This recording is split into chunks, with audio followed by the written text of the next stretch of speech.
요셉은 소년 시절에 형제들의 손에 팔려서 애굽으로 내려가서 거기서 종이 된 사람입니다. 그리고 그의 나이 30이 되었을 때 놀랍게도 애굽의 총리가 됩니다. 요셉이 총리에 오른 후 7년의 풍년이 지나가고 극심한 흉년이 시작되었을 때 가나안에 살고 있었던 형제들도 곡식을 구하러 애굽으로 오게 되었습니다. 요셉은 이때부터 형제들을 괴롭혔죠. 자신이 당한 것에 비하면 비교할 바가 못 되지만 적어도 형들의 입에서 자신들이 동생에게 행한 그 악한 일에 대해서 솔직하게 고백하는 모습을 보고 싶었습니다. 그래서 양식을 구하러 온 형들에게 온갖 혐의를 씌워서 그들로 하여금 계속해서 애굽에 머물게 했죠. 창세기 42장 이하를 보면 요셉은 곡식을 구하러 온 형들을 알아보고는 그들을 애굽의 틈을 엿보러 온 정탐꾼이라고 몰아붙였습니다. 궁지에 몰린 형제들은 자신들을 믿어주기를 바라면서 자신들에 관한 이야기를 자세히 고했죠. 가나안에 아버지가 계시고 자신들은 그 아버지의 12아들이라는 것, 막내는 함께 오지 않고 아버지와 함께 고향에 있다는 것을 고백했습니다. 그러나 요셉에 대해서는 없어졌다고만 이야기했죠. 창세기 42장 13절 말씀입니다. 그들이 이르되 당신의 종 우리들은 12형제로서 가나안 땅 한 사람의 아들들이라 막내 아들은 오늘 아버지와 함께 있고 또 하나는 없어졌나이다. 자신에 관한 이야기를 대강 얼버무리는 모습을 보니 요셉의 마음이 어땠겠습니까? 그는 형들의 입에서 진실한 고백이 나올 때까지 계속해서 그들을 궁지에 몰아넣게 됩니다. 요셉은 형들을 3일 동안이나 옥에 가두었습니다. 자신이 옥살이했던 시간에 비하면 3일은 아무것도 아니었죠. 그리고는 한 사람만 볼모로 남고 나머지는 고향으로 돌아가서 막내를 데려오라고 했습니다.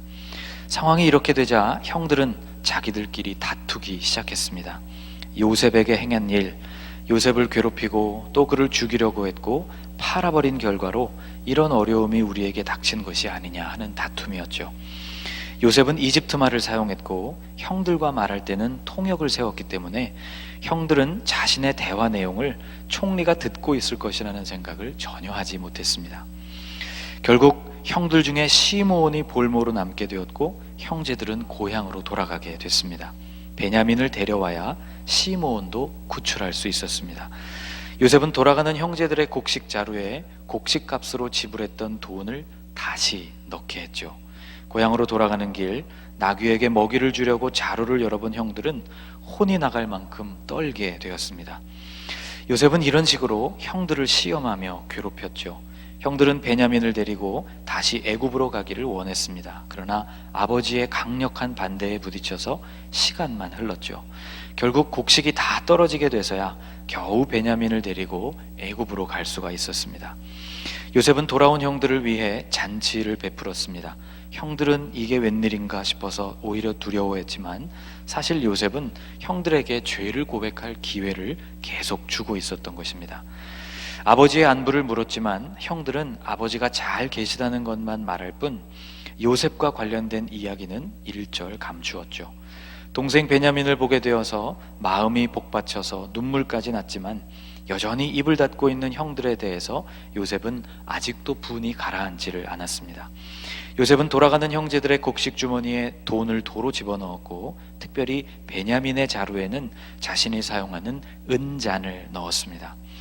결국 형제들은 성읍을 빠져나간 지 얼마 못 되어서 체포되었습니다. 다시 요셉 앞에 붙들려온 형제들에게 요셉은 이렇게 말했죠. 창세기 44장 15절 말씀입니다. 같이 읽어볼까요? 요셉이 그들에게 이르되 너희가 어찌하여 이런 일을 행하였느냐?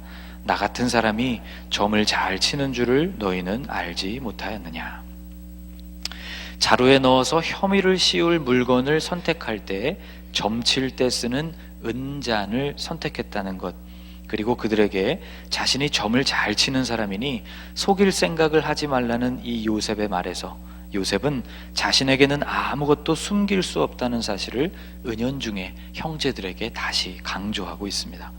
형들이 감추고 있는 그것, 동생 요셉에게 행했던 부끄러운 과거를 어서 고백하라는 일종의 압박이었죠. 그러나 이런 방법도 형들의 입에서 진실을 토하게 내지는 못했습니다. 결국 요셉은 은잔이 발견된 자루의 주인이었던 베냐민을 자신의 종으로 삼겠다고 선포하게 되죠. 상황을 더욱 극단적으로 몰아서 형들의 입에서 진실한 고백이 나오기를 재촉했던 것입니다. 결국 요셉은 형들에게 자신의 정체를 밝히게 되고 마음을 풀게 되는데, 그것은 형들이 자신들의 잘못을 시인했기 때문이 아니었습니다. 그 배경은 아버지에 대한 마음 때문이었죠. 견고하던 요셉의 마음은 넷째 형 유다가 전해주는 아버지의 말을 들을 때 무너져 내렸습니다. 아들들과 함께 베냐민을 보낼 때 아버지 야곱이 이렇게 말했다고 유다가 전했죠. 창세기 44장 27절 이하의 기록입니다. 너희도 알거니와 내 아내가 내게 두 아들을 낳았으나 하나는 내게서 나갔으므로 내가 말하기를 틀림없이 찢겨 죽었다 하고 내가 지금까지 그를 보지 못하거늘 너희가 이 아이도 내게서 데려가려 하니 만일 재해가 그 몸에 미치면 나의 흰머리를 슬퍼하며 스올로 내려가게 하리라. 만일 베냐민에게 무슨 일이라도 생긴다면 잃어버린 요셉 때문에 안 그래도 슬픈 삶을 살고 있는 늙은 아버지는 이제 돌아가실지도 몰랐습니다. 이 말을 들을 때 요셉의 마음이 무너졌죠. 결국 요셉은 형들에게 자신이 누구인지를 밝히고 대성통곡하게 됩니다. 공들여서 노력하던 자신의 계획이 물거품이 되고 나서야 요셉은 하나님의 큰 그림을 다시 떠올리게 되었습니다. 자신이 팔려오게 된 직접적인 이유는 형제들의 죄악 때문이었지만 거기에는 하나님의 뜻이 있었다는 것을 알게 된 것이죠. 창세기 45장 5절 이하에서 요셉은 이렇게 고백했습니다. 당신들이 나를 이곳에 팔았다고 해서 근심하지 마소서, 한탄하지 마소서. 하나님이 생명을 구원하시려고 나를 당신들보다 먼저 보내셨나이다. 하나님이 큰 구원으로 당신들의 생명을 보존하고 당신들의 후손을 세상에 두시려고 나를 당신들보다 먼저 보내셨나니 그런즉 나를 이리로 보낸 이는 당신들이 아니요 하나님이시라. 이 고백이 참 중요한데, 왜냐하면 이 고백을 하면서 요셉이 다시 원래의 자리로 돌아왔기 때문입니다. 그를 애굽으로 보내신 분도 하나님, 그를 고생하게 하신 분도 하나님, 그를 총리의 자리에 올리신 분도 하나님, 형제들을 다시 만나게 해주신 분도 하나님, 이것을 계기로 가족들 모두가 애굽으로 이주할 수 있도록 계획하신 분도 하나님, 모든 것이 하나님께서 하신 일이기 때문에 자신이 형들에게 하려고 했던 인간적인 복수가 의미 없다는 것을 비로소 깨닫게 된 것입니다. 주권이 하나님께 있음을 다시 고백하면서 그는 다시 자신의 자리로 돌아왔고 비로소 형들을 용서할 수 있었습니다. 비록 형들의 입에서 정직한 고백과 참회의 고백이 나오지는 않았지만 그 모든 일을 주장하신 분이 하나님이시기에 그 뜻을 받아들이면서 형들도 용서하기에 이른 것입니다. 그러나 형들의 입장에서는 이 모든 것이 어리둥절하고 믿기지 않았습니다. 요셉이 살아서 자신들 앞에 지금 있다는 사실도, 그가 애굽의 총리가 됐다는 사실도, 또 그가 자신들의 죄를 벌하지 않겠다는 말도 받아들이기가 힘들었죠. 아버지를 모시고 애굽으로 이주해 왔지만 그 후에도 형제들은 늘 불안했습니다. 아버지가 돌아가시면 요셉이 참았던 원한을 갚지나 않을까 하는 두려움 때문이었죠. 아버지 야곱은 애굽으로 이주해 온 지 17년 만에 숨을 거두었고 결국 형제들의 두려움은 현실이 되고 말았습니다. 오늘 본문은 바로 그 무렵 두려워진 형들이 요셉 앞에 와서 용서를 구하는 장면입니다. 오늘 본문 16절과 17절을 같이 한번 읽어보겠습니다. 요셉에게 말을 전하여 이르되 당신의 아버지가 돌아가시기 전에 명령하여 이르시기를 너희는 이같이 요셉에게 이르라.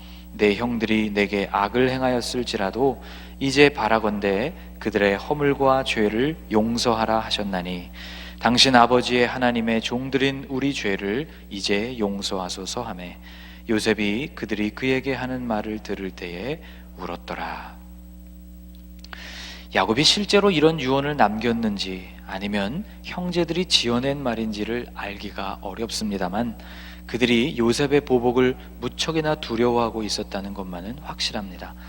18절 말씀을 보면 형들이 요셉 앞에 엎드렸다고 했습니다. 그의 형들이 또 친히 와서 요셉의 앞에 엎드려 이르되 우리는 당신의 종들이니이다. 자신들은 요셉의 종이라고 고백했죠. 제발 죽이지는 말고 종으로 삼아달라는 청원이었습니다. 요셉 앞에 완전히 굴복한 모습, 목숨만은 살려달라는 비굴한 모습이었죠. 17절 말씀을 보면 이 말을 들을 때에 요셉이 울었다고 했습니다. 요셉이 울게 된 이유가 무엇일까요? 아마 여러 가지 이유 때문이었을 것이라고 생각합니다. 우선 이제서야 형들로부터 용서해달라는 말을 듣게 되었다는 그 오랜 시간에 대한 여러 가지 회한과 또 자신이 이미 형들을 용서했다는 사실을 아직도 믿지 못하는 형들의 모습을 보면서 마음이 아팠을 것입니다. 더구나 자신들이 살기 위해 아버지의 유언까지 들먹이는 모습을 보면서 또 자신들이 동생의 종이 되겠다고 고백하는 모습을 보면서 가슴이 아팠을 것입니다. 요셉은 형들에게 이렇게 대답했습니다. 19절입니다. 요셉이 그들에게 이르되 두려워하지 마소서, 내가 하나님을 대신하리이까. 하나님을 대신한다고 말할 때 그 대신하는 자리는 심판자로서의 자리를 뜻합니다. 내가 하나님을 대신하리이까 라는 이 말은 내가 심판자이신 하나님을 대신할 수 있겠습니까? 당신들의 죄에 대해 심판하실 분은 하나님이십니다 라는 고백입니다. 공동번역 성경으로 19절을 읽어보면 이렇게 번역되어 있습니다. 두려워하지들 마십시오. 내가 하나님 대신 벌이라도 내릴 듯 싶습니까?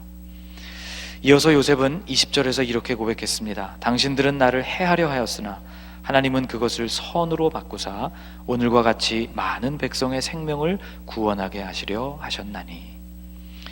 요셉은 형제들의 죄를 적당히 덮고 싶지는 않았습니다. 그는 그들이 행한 악을 분명하게 지적하고 있죠.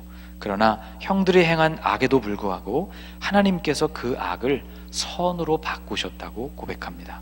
당신들이 나를 죽이려고 했던 것은 분명한 죄이지만 그 악을 오히려 선으로 바꾸신 분이 하나님이십니다 라는 고백이었습니다. 그래서 도달하게 된 결론이 21절이죠. 21절을 같이 읽어보겠습니다. 당신들은 두려워하지 마소서, 내가 당신들과 당신들의 자녀를 기르리이다 하고 그들을 간곡한 말로 위로하였더라.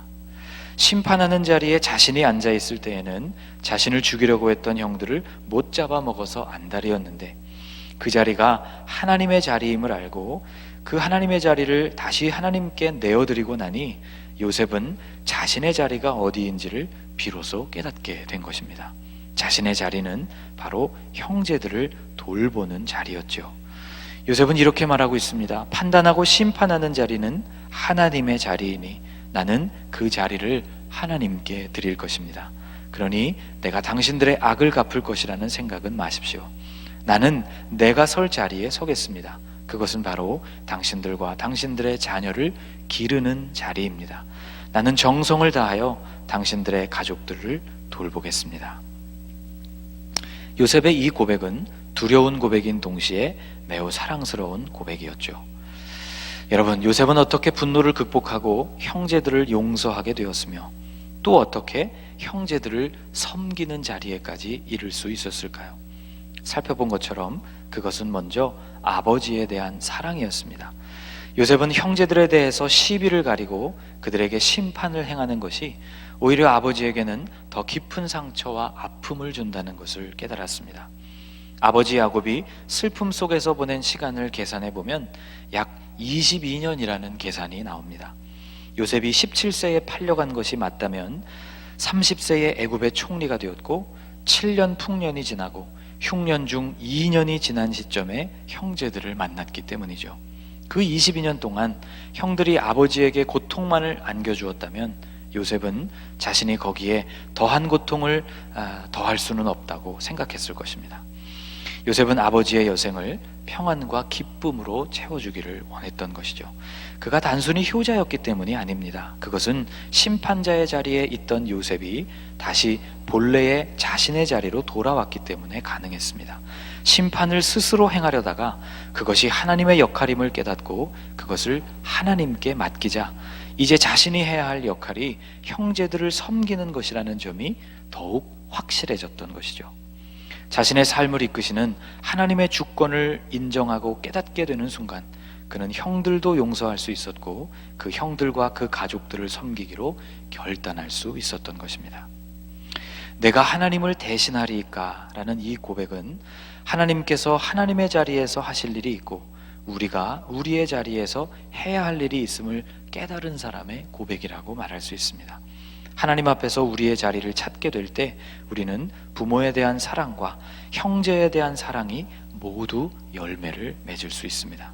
사랑하는 여러분, 이것을 깨닫게 되시는 우리가 되기를 주님의 이름으로 축복합니다. 오늘 어버이 주일에 부모님을 향한 감사와 또 형제들을 향한 사랑이 하나님의 부르심을 발견하고 그 부르심에 순종하여서 하나님의 주권을 인정하고 또 우리의 자리를 온전히 지키는 일들을 통해서 결실하고 열매 맺게 되기를 주님의 이름으로 축복합니다. 기도하겠습니다. 심판하시는 하나님의 자리에 우리가 서고 싶은 때가 많습니다. 그래서 문제도 생기고 갈등도 자주 일어납니다. 요셉의 마음을 움직이신 하나님, 오늘 우리의 마음도 주장하여 주옵소서. 하나님의 자리를 하나님께 내어드리고 우리의 자리, 우리의 역할이 무엇인지를 깨닫고 그 자리에 서게 하심으로 부모님에 대한 섬김도 형제에 대한 사랑도 제자리를 찾게 하옵소서. 가정의 달 5월 주님이 원하시는 의의 열매가 우리와 우리 가정에 온전히 넘치게 하옵소서. 예수님의 이름으로 기도하옵나이다. 아멘.